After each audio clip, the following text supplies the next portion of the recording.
What's up, everybody? It's Wyatt with WC Fishing. We're back with a video coming back to you from my house this week because it's been super rough, super windy, and I couldn't find any fish all weekend. So I'm taking this time to answer a question that I get asked a lot, which is how much does it cost to go shark fishing?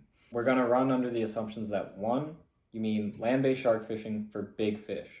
So around me, that means bull sharks, tigers, and then of course your hammerheads. And we're also going to run under the assumption that you're buying everything new. So when you see the total number at the end, just know that there are ways you can cut down on it. If you find things used, you can cut that cost a little bit, but it's still going to be pretty close. And I'm going to go ahead and break it to anybody. It's not cheap. There's a lot of money involved in this. It's pretty costly, but it's all in the name of fun, all in the name of seeing these giant animals, getting to experience something that nobody else has done, and having a good time. Let's get into it. All right, so the first thing on the list is the harness. You cannot fight these big fish without one, and what you've seen me use, as well as a bunch of my friends, and it's pretty standard across the land-based shark fishing community, is the AFTCO Max Force harness. Now, there's some other options out there that are a little bit more expensive. They're a little bit beefier, but all in all, that AFTCO harness has held up for me, my friends, and anybody I've met very, very well. We've caught some very big fish on them. We've laid very heavy drag in them, and they hold up. $90. Next up on the list is the fighting plate. Now, when I was starting out, I assumed that you got the harness and the plate together. They are consistently sold separately. And what you'll see is you can find an AFTCO fighting plate, but for maybe $20 more, you can find your hard metal plates like you see all of us using, whether that be an Apex onshore plate, a Barrett plate, or any of the various other ones. Those I'd really recommend more. They're stronger, they're wider, so you're more stable in the harness, and they just all around are hardier, work better. The AFTCO harness will work, but they're pretty much the exact same price at $150. Next up on the list is the only thing that I didn't even account for new, because realistically the ones that work super well, you can't find any more new, and that's a kayak. The ones that I recommend straight off the bat are the Ocean Kayak Frenzy, which is my all-time favorite. That's my pink one that you see me use, as well as Grant has a blue one, Ryan has a yellow one. Everybody has one of these. All-time favorite to use. It goes through rough water super well. So you have the Ocean Kayak Frenzy, the Ocean Kayak Scrambler. And either one of those, I don't think you can find new anymore. I know you can't find the Frenzy. You might be able to still find a Scrambler. I'm not sure. But either way, the way I found mine and the way all of my friends have found theirs is browsing Craigslist, Facebook Marketplace, anywhere that has one. I really recommend these kayaks because they get through rough water really well. They're very stable and they'll get you out and back in the ocean safely. Really the main kayaks I trust, and I put a mark at $250, which is what I got mine for. I think Ryan got his for around that point. $250 is a good range. You might find some people wanting a little bit more. You might find some people wanting less and get a deal. All right, now it's time to actually start spending some money.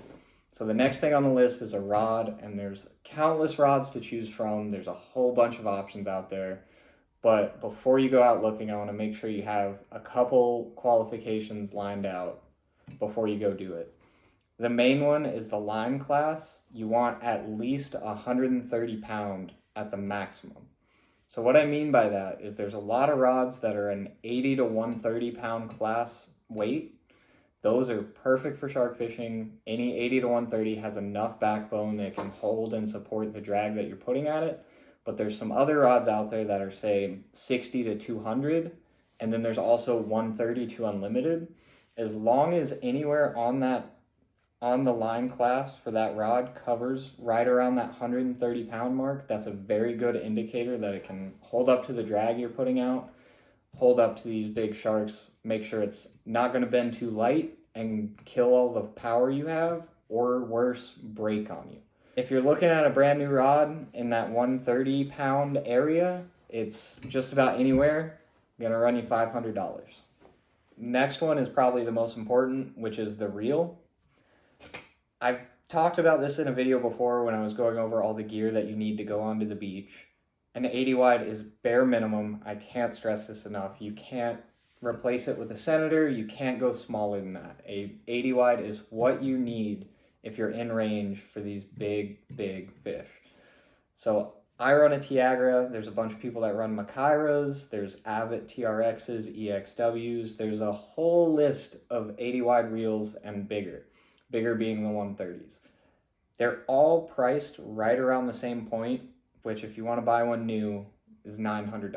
Next up is a cost that a lot of people don't think about when you're starting out with this, and that's line, and it is far, far from a negligible cost.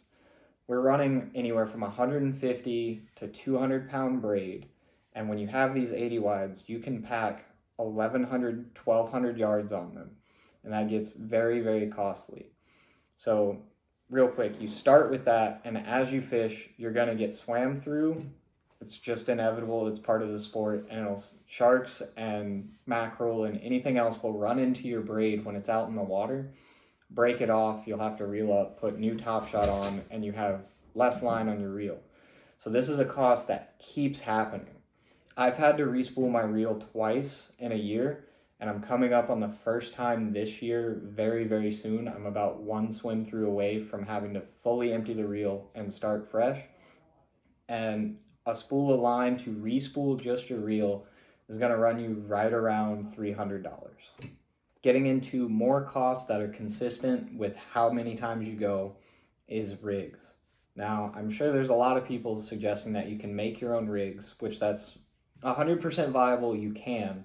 But if you're starting out, it's going to cost you more to buy all the equipment to make your own rigs than it will to be just buy off-the-shelf rigs.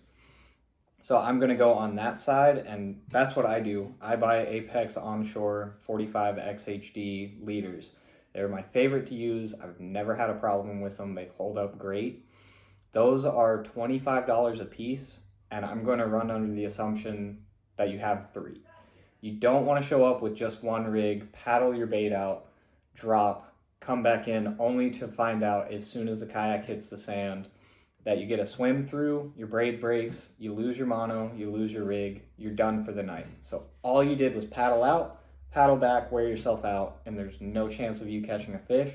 Had it happen to me more than once. You want to have multiple rigs on the beach. And to go along with your rigs is spider weights. So I've talked about these before. They are a crucial, crucial item for any time we go shark fishing. It ensures your bait holds out there in the water, doesn't get picked up by the current, it doesn't move around, it doesn't wrap any of your friends' setups. I, again, suggest buying them from Apex Onshore Fishing. They are killer weights. They hold super, super well, even in the roughest of water. And they're $8 a piece. Again, I'm going to run under the assumption that you have 3 because you want the equal amount of weights that you have rigs, because you're not going to lose a rig and keep a weight, and you're not going to lose a weight and keep a rig. When you lose it, it's a combined loss of the rig and the weight. And the last thing on the list, I have just named accessories, and that's going to be your D-hooker, your wire cutters, your bolt cutters, headlights, anything you need to be on the beach. The first ones I listed are critical because you need to be able to handle and release the shark. But then you have things like your lights when you're fishing at night, you got your tail rope, various other things that you just need on hand, such as rubber bands, zip ties, everything like that. There's a lot of those smaller costs like that.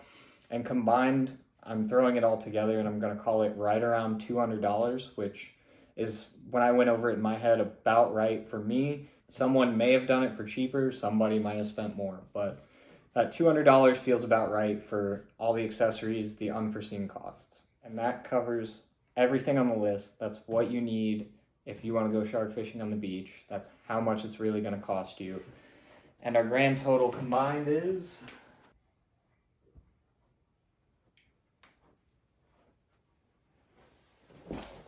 just shy of $2,500. So when I saw that number, it actually kind of shocked me because it felt cheap, if I'm being honest.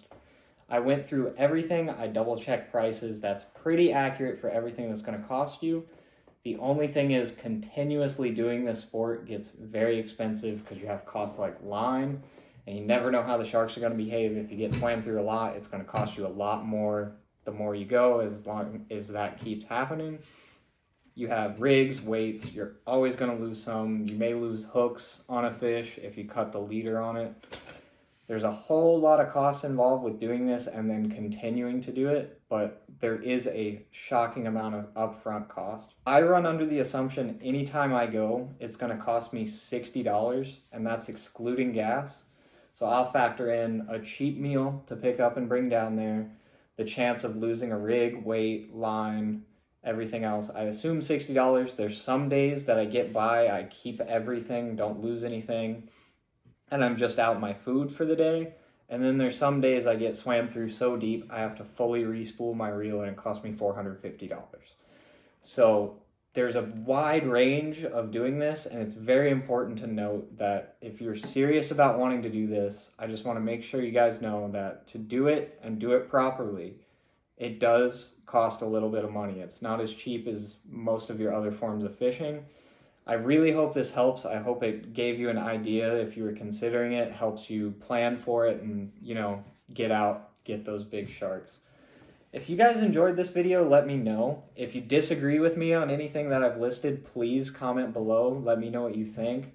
If you found stuff for cheaper, please let me know. If you think I'm too low on something, I'd love to hear it as well. But all in all, that's going to do it for this video. I hope you guys enjoyed. Keep fishing. Enjoy it.